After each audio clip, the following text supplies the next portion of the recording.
The United States and China have extended a truce in their trade war until November, postponing massive tariff hikes just hours before they were due to come into force.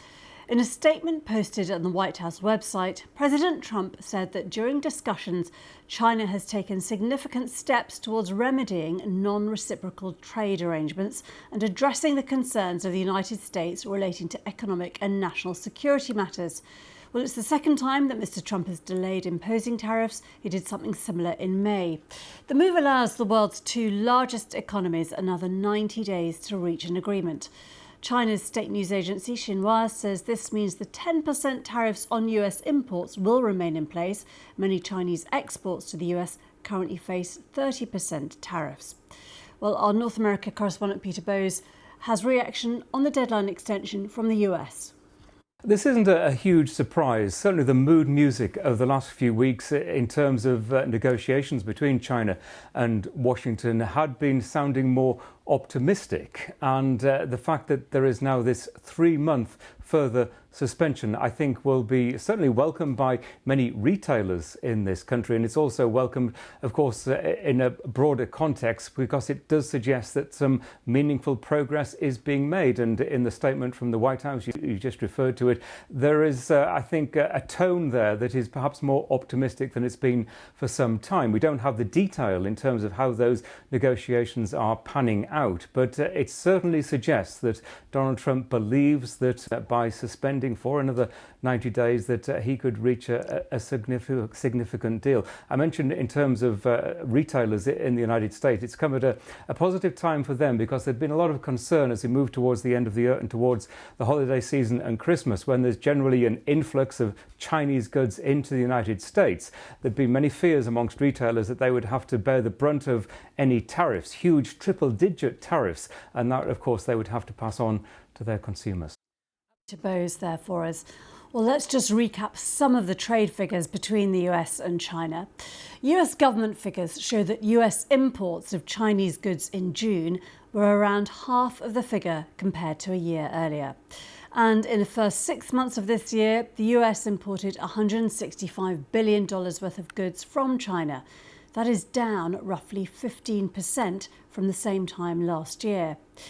And during that same period, over the first half of this year, American exports to China were down by around 20% year on year. Well, let's speak to our China correspondent, Laura Bicker. Laura, do we know any details as to why this extension has happened? Many will, of course, be relieved that it has, and where the potential areas for agreement might be. So first of all, during negotiations between China and the United States, we had heard those negotiations were going quite well, that a 90-day truce was quite likely, so it's come as no surprise. However, when you say and when you ask about a longer term deal, certainly during those early phases of negotiations, there are several sticking points. The first is China's stranglehold over rare earth minerals. Now, these are the minerals that are needed for everything from the gadgets you have in your pocket, your iPhone, for instance, to the likes of making a car or making a wind turbine. They are necessary.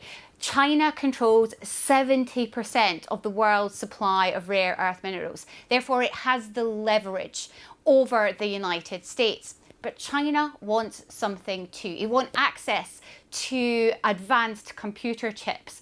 And Donald Trump has also been limiting these advanced computer chips sales to China. So when there is a potential for a deal, those are the two main sticking points. There are many others that the two countries need to come to an agreement on. However, we've kicked the can down the road. We've got another 90 days, and November the 10th will be the deadline that now many factories, suppliers, shops, retailers will be watching to see what comes next.